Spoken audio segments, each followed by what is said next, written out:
तो आपको फ्री में मेडिसिन मिल जाएगी। बैंक अकाउंट ओपन करना यहाँ पे यूके में 33% डिस्काउंट, मतलब बहुत। और वो 7 पाउंड का कार्ड है। बीआरपी बंद हो चुका है तो Hi everyone, welcome back to our channel Mohit in London. This is me Riddhi. This is Mohit. हमें एक्चुअल में ना बहुत दिनों से क्वेश्चंस आ रहे थे कि जब भी हमें यूके आना है तो उसके बाद क्या क्या चीजें करनी होती हैं। तो कोर्स फाइनल हो गया, एडमिशन हो गई, फी पे कर दी, वीजा आ गया। अब यूके लैंड करते ही आपको क्या क्या काम करने हैं, क्या क्या आपके पास पेंडिंग चीजें हैं जो आपको कंप्लीट करनी है टू मेक श्योर कि आपकी यहाँ पे लाइफ स्मूथ चल रही है, अब कुछ भी इश्यूज नहीं आ रहे हैं। तो ये वाला जो ब्लॉग है वो बेसिकली आपको इन वन गो सब कुछ बता देगा कि जैसे ही आप लैंड करोगे आपको क्या क्या चीजें करनी है, और लैंड करने से पहले भी जो आप प्रिपरेशन कर सकते हो उसके बारे में भी अब हम बता देंगे। तो सबसे पहले अगर आप हमारे चैनल पे नए हो तो अगर आपको कंटेंट अच्छा लगे तो do like, share and subscribe. तो without further ado let's start. तो द फर्स्ट थिंग इज, जैसे ही आपको यूके लैंड करना है, सिम कार्ड यहाँ पे बहुत आसान है वैसे तो सिम कार्ड को लेना। और जब आप वीजा अप्लाई करते हो तो वीएफएस ग्लोबल आपको लिबारा का सिम कार्ड प्रोवाइड करते हैं, आप वहां से भी ले सकते हो। और जैसे ही आप वो कार्ड लोगे, ऑब्वियसली वहां तो वो एक्टिवेट नहीं होगा, तो वो आप जैसे यूके लैंड करोगे वो एक्टिवेट हो जाएगा। लेकिन हमने क्या किया था, हमने आते ही लैंड करते ही एक तो सबसे पहले हमारे पास इंटरनेशनल रोमिंग टर्न ऑन थी। आप जैसे ही एयरपोर्ट पे आप लैंड करते हो, आपको कैब बुक करनी है या जो कुछ भी, अगर आपको रास्ता देखना है, अगर आप ट्रेन से भी ट्रेवल करने वाले हो तो आपको रास्ता देखना है, फोन भी करना है घर वालों को, तो एयरपोर्ट पे तो आप वाईफाई कनेक्ट कर लोगे, लेकिन बाहर आके आपको वाईफाई हर जगह पे अवेलेबल नहीं मिलेगा। आई वुड डेफिनेटली रिकमेंड कि चाहे फॉर कपल ऑफ डेज के लिए इंटरनेशनल रोमिंग आपकी टर्न ऑन जरूर होनी चाहिए। यू नेवर नो आपको कब जरूरत पड़ जाती है। बाकी यहाँ पे आके सिम बहुत इजीली मिल जाती है। किसी भी आप एरिया में रह रहे हो, वहां पे जो आपके लोकल स्टोर्स होते हैं, चाहे वो ग्रोसरी स्टोर हैं, चाहे वो वेजिटेबल स्टोर हैं, किसी भी तरह के जो लोकल स्टोर्स हैं, वहां पे वो सिम कार्ड्स अवेलेबल होती हैं। बहुत सारी तरह के प्रोवाइडर्स हैं, आप वहां पे एरिया में से उनसे ही पूछ सकते हो कि किसकी कवरेज ज्यादा अच्छी आ रही है, वो खुद ही आपको सजेस्ट कर देंगे। उसके लिए कुछ भी आपको आईडी प्रूफ की या कुछ भी फॉर्मेलिटीज की जरूरत नहीं है। विद इन 5 मिनट्स आपकी वो सिम एक्टिवेट हो जाती है। तो नेक्स्ट इज बीआरपी। पहले फिजिकल बीआरपी हमें मिलता था, हम पोस्ट ऑफिस से कलेक्ट करते थे, लेकिन अब बीआरपी बंद हो चुका है, तो फिजिकल वाले बीआरपी की जरूरत बिल्कुल भी नहीं है। तो अब चाहिए हमें ई वीजा। तो ई वीजा जो है, आप इंडिया में या किसी भी कंट्री में आप हो तो वहां पे बैठ के भी you can apply.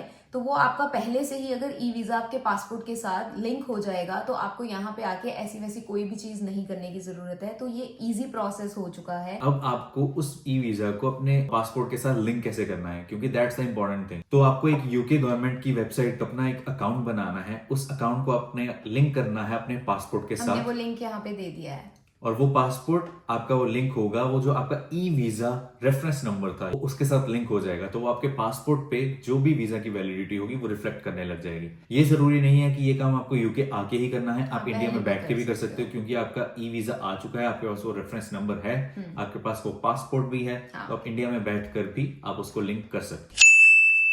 So next is, अब हम ट्रैवल की बात कर ही रहे हैं तो यूके में यहाँ पे ट्रैवल कैसे करना है। तो आते ही तो ऑब्वियसली यार आप हमेशा कैब्स पे तो ट्रैवल करोगे नहीं, तो अगर आप जहां से भी आ रहे हो अपनी कंट्री से एक क्रेडिट या डेबिट कार्ड लेकर आओ जिसपे टैप फैसिलिटी हो, तो वो आप आते ही यूज भी कर सकते हो। आप ऑब्वियसली एयरपोर्ट से भी आप कहीं जाना हो तो आपको वो टैप फैसिलिटी है आपके कार्ड पे इनेबल, तो आप यूज कर सकते हो। किसी भी बस में, ट्रेन में, ट्रैवल में, कहीं पे भी आप वो यूज कर सकते हो। और उसके अलावा यहाँ पे जो कार्ड चलता है वो है ऑयस्टर कार्ड। तो आप आके यहाँ पे किसी भी ग्रोसरी स्टोर या कहीं पे भी स्टोर पे जाके वो ऑयस्टर कार्ड रजिस्टर कर सकते हो। ऑनलाइन रजिस्टर हो जाता है वो, और वो 7 पाउंड का कार्ड है और वो नॉन रिफंडेबल है। पहले ये रिफंडेबल अमाउंट होती थी कि कार्ड आप लेते थे और जब भी आप वापस करते थे मिल जाते थे, लेकिन वो अब नॉन रिफंडेबल कार्ड है। तो अगर आपको ऐसा लगता है कि आपको वो कार्ड चाहिए तो आप वो कार्ड ले सकते हो। If you don't have debit और क्रेडिट कार्ड और आपको इजी उसमें लगता है तो उसमें पे एज यू गो रहता है। जैसे ही आप उसमें रिचार्ज करवाओगे और उतना ही, जैसे हमारे इंडिया में भी मेट्रो कार्ड होते थे,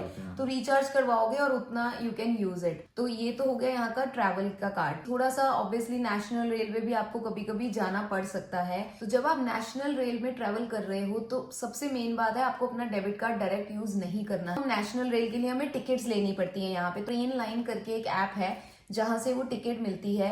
तो अगर आप स्टूडेंट हो या अगर आप फैमिली वाले हो तो यहाँ पे कार्ड्स अलग अलग तरीके के वो डिस्काउंट कार्ड्स मिल जाते हैं, रेल कार्ड। तो family card, to together card, तो हमारे पास जो है टू टुगेदर कार्ड है तो उस पे भी हमें कितने परसेंट का डिस्काउंट मिल जाता है? 33%। 33% डिस्काउंट, मतलब बहुत बहुत ही अच्छा खासा डिस्काउंट है गाइस। तो 1 साल के लिए वैलिड रहता है वो आपके लिए।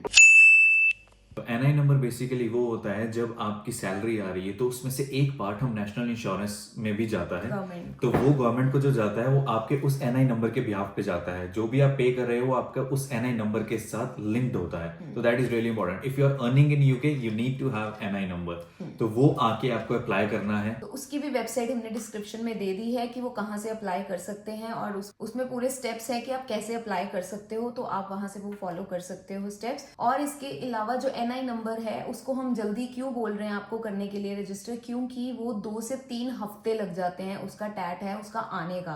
तो इसलिए गाइस बिल्कुल टाइम वेस्ट मत करना, NI नंबर के लिए आते ही आप रजिस्टर कर देना। तो अब यहाँ पे आ गए हो तो आपको बैंक अकाउंट तो अब यहाँ पे आपको चाहिए ही चाहिए, राइट। तो आपको इंडिया से अगर पैसे मंगवाने हैं या आपको यहाँ पे कुछ भी ट्रांजैक्शंस करनी है, इंडिया वाले अकाउंट को आप इतना फ्रीक्वेंटली और कंटिन्यूसली यूज नहीं कर सकते। That was just for initial 1 और 2 डेज। यहाँ पे आपको बैंक अकाउंट चाहिए। बैंक अकाउंट ओपन करना यहाँ पे यूके में is one of the easiest things. आते ही आप ओपन करवा सकते हो, उसमें इतना कोई प्रोसेस लंबा चौड़ा नहीं है। यहाँ पे कुछ बैंक्स ऐसे हैं, ऑनलाइन बैंक्स हैं वो, जिनकी कोई ब्रांचेस नहीं होती हैं, लेकिन ये वर्क करते हैं पूरे बैंक की तरह। तो उनमें से 2 मैं आपको बता देता हूँ, एक तो है रेवोल्यूट और एक है मॉन्जो। दीज 2 आर मोस्ट फेमस बहुत बैंक्स। easy यहाँ पे process आप है आते इनका। ही अप्लाई कर सकते हो एंड विद इन 24 आवर्स आपको आपका बैंक अकाउंट ओपन हो जाता है। We need to make sure proper अच्छे बैंक में Offline। एक अकाउंट खोलना ही है। लेकिन हाँ, ऑफलाइन बैंक का थोड़ा सा यहाँ पे लेंदी प्रोसीजर है, तो वो आप जैसे ही आप सेटल डाउन हो गए हो आप आराम से अपना ऑफलाइन बैंक के लिए खुलवा लो। कई बार ऐसे भी होता है क्योंकि अभी यहाँ पे आपका कुछ भी डेटा नहीं है इनके हाँ, पास। बैंक की ब्रांच में जाना पड़ता है अपना आईडी लेकर, तो उनको वो दिखाना पड़ता है कि हाँ you have a valid ID, तो फिर वो आपका वहां से फिर ओपन करते हैं अकाउंट। तो that is a bit tricky part. तो बेटर है कि आप अपना पहले ऑनलाइन बैंक में अकाउंट खुलवा लो। एक और क्रेडिट कार्ड भी जरूर अप्लाई करो। ये टिप है आपके लिए, हमने की है बेवकूफी, आप मत करना। हमारी कोई क्रेडिट हिस्ट्री ही नहीं बनी हुई है। अगर हमने रेवोल्यूट खुलवाया था, उसका लिंक भी डिस्क्रिप्शन में दे दिया है, आप वहां से भी ओपन करवा सकते हो। इंडिया से आ रहे हो, आपके पास इंडियन लाइसेंस प्रोबेबली होगा। अगर आप यहाँ पे आके गाड़ी चलाना चाहते हो तो इंडिया से आप इंटरनेशनल ड्राइविंग परमिट लेकर आओ। IDP होता है, आपके लोकल जो RTO ऑफिसेज होते हैं वहां से आप अप्लाई कर सकते हो और वहां से कलेक्ट करके ला सकते हो। तो आप यहाँ पे आके 1 साल तक इंडियन लाइसेंस पे गाड़ी यहाँ पे चला सकते हो। लेकिन एज एन आइडेंटिटी प्रूफ आप यहाँ का प्रोविजनल लाइसेंस भी अप्लाई कर सकते हो। यहाँ का लाइसेंस लेना इज अ बिग टास्क, ठीक है। If in future you are gonna drive here, तो इन दैट केस आप जितना अर्ली ये प्रोसेस को शुरू कर लोगे that will be better for you. आते ही अगर आप गाड़ी चला रहे हो तो थोड़े थोड़े रूल्स तो आपको साथ साथ पता चलने लग जाएंगे। आप आके यहाँ पे प्रोविजनल लाइसेंस अप्लाई कर लो, that cost you around 34 pounds. आप ऑनलाइन ही वो अप्लाई कर सकते हो, आपके घर पे ही वो आ जाता है। आपकी आइडेंटिटी में काउंट हो जाता है, वो आपका एक as an ID proof count होगा। और उसके बाद फिर आपका अगर ड्राइविंग लाइसेंस आपको यहाँ का लेना है तो वो एक अलग प्रोसेस है। पहले थ्योरेटिकल होता है, फिर प्रैक्टिकल होता है और ड्राइविंग टेस्ट भी होता है, तो वो सारा अलग एक प्रोसेस है। लेकिन हाँ, आप एक प्रोविजनल लाइसेंस जरूर आप अप्लाई कर सकते हो। तो नेक्स्ट इज, अब आप यहाँ आ गए हो, आप सेटल डाउन हो गए हो, आप जिस भी एरिया में रह रहे हो, आपको सबसे पहले काम करना है GP की रजिस्ट्रेशन। आते ही NHS की वेबसाइट पे अपने आप को रजिस्टर करना है। वो एक प्रॉपर एक बड़ा सा फॉर्म होता है जिसमें आपकी पूरी हिस्ट्री पूछते हैं। वो आपका पूरा मेडिकल हिस्ट्री वगैरह सब कुछ उनको सच सच बता दो, सारा कुछ एक्सप्लेन कर दो। आपका एक NHS अकाउंट खुल जाता है, NHS नंबर मिल जाता है आपको, जो आपके बाय कुरियर आपके घर पे भी आता है। आपने जो भी एड्रेस वहां पे डाला है within a few days वो आपके घर पे आ जाता है। That is really really important. Once you have that NHS number, तो आपका जो लोकल GP होगा वहां पे भी आपको रजिस्टर अलग से करना पड़ता है। ये मत सोचो आपने NHS पे रजिस्टर कर दिया तो आप लोकल GP में भी रजिस्टर हो गए हो। अपने लोकल एरिया के GP पे भी आपको रजिस्टर करना है विद दैट NHS नंबर, जो आपको NHS की वेबसाइट से मिलेगा। तो NHS ऐप भी है जिससे आप अपना पूरा मेडिकल हिस्ट्री वगैरह सारा ट्रैक आप वहां से कर सकते हो। तो यहाँ पे बस एक मेन चीज आपको ध्यान रखनी है, गॉड फॉरबिडन आपको जरूरत ना पड़े, लेकिन आपको अगर जरूरत पड़े तो आपको 8 बजने से मतलब फ्यू सेकंड्स पहले ही आप एक्चुअल में GP को कॉल करनी स्टार्ट कर दो और एकदम से आप क्यू में चले जाओगे। अगर आप 8:02 से 3 मिनट या 5 मिनट हो चुके हैं तो फिर आप क्यू में ही रहोगे। 20 आपको सेम डे अपॉइंटमेंट नहीं मिल सकती, और यहाँ पे अपॉइंटमेंट सेम डे ही लेनी पड़ती है। आप ये नहीं बोल सकते मुझे कल की अपॉइंटमेंट दे दो। आपको कल के अपॉइंटमेंट के लिए कल सुबह ही कॉल फिर से करनी फोन करना पड़ेगी। पड़ेगा। तो ये यहाँ पे थोड़ा सा चैलेंज है, तो मेक श्योर आपको ये, अगर आपको ऐसा है तो आप कोशिश करो हेल्दी रहो। हेल्दी रहो, अगर फिर भी जरूरत पड़ रही है तो सुबह 8 बजे किसी भी हाल में कॉल करके खुद को क्यू में ले लो।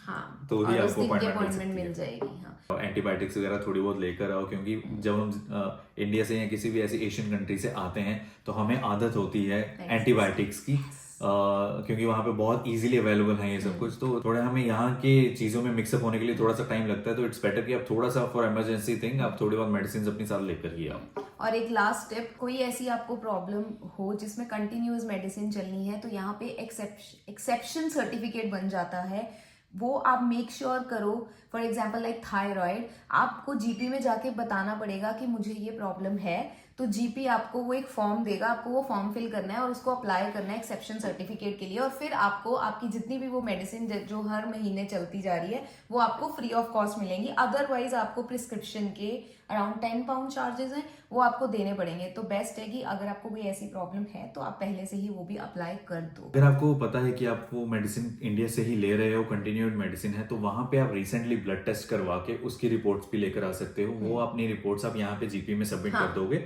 तो वो आपकी वो वाली रिपोर्ट्स को भी कंसिडर कर लेते हैं कि ओके ये आपको प्रॉब्लम है, आप ये कंटिन्यूसली मेडिसिन ले रहे हो। कई बार होता है कि जीपी यहाँ पे आके भी आपके ब्लड टेस्ट करते हैं, तो वो भी हो सकता है, बट अदरवाइज इंडिया वाली रिपोर्ट्स भी चल जाती हैं। आप उनको अपने रिपोर्ट शेयर कर दो, उनको बता दो कि आप कंटिन्यूसली मेडिसिन ले रहे हो, तो आपकी वो मेडिसिन हिस्ट्री में वो ऐड कर देंगे और आपको सर्टिफिकेट भी इशू हो जाएगा। एवरी टाइम आपको मेडिसिन आप ऑर्डर करोगे तो आपको फ्री में मेडिसिन मिल जाएगी। तो इसी के साथ हम आज का अपना इन्फॉर्मेटिव ब्लॉग खत्म करते हैं। अगर आपको इसके अलावा कोई भी क्वेरीज हैं जो आपको लगता है कि यहाँ पे नहीं पूरी हुई है, आप इंस्टाग्राम पे भी एक्टिव रहते हैं, तो कुछ भी हो आप वहाँ पे भी हमें क्वेरी पूछ सकते हो। अगर आपको ये ब्लॉग अच्छा लगा हो तो प्लीज प्लीज प्लीज लाइक करो, शेयर करो, सब्सक्राइब करो हमारे चैनल को, मोटिवेशन दो।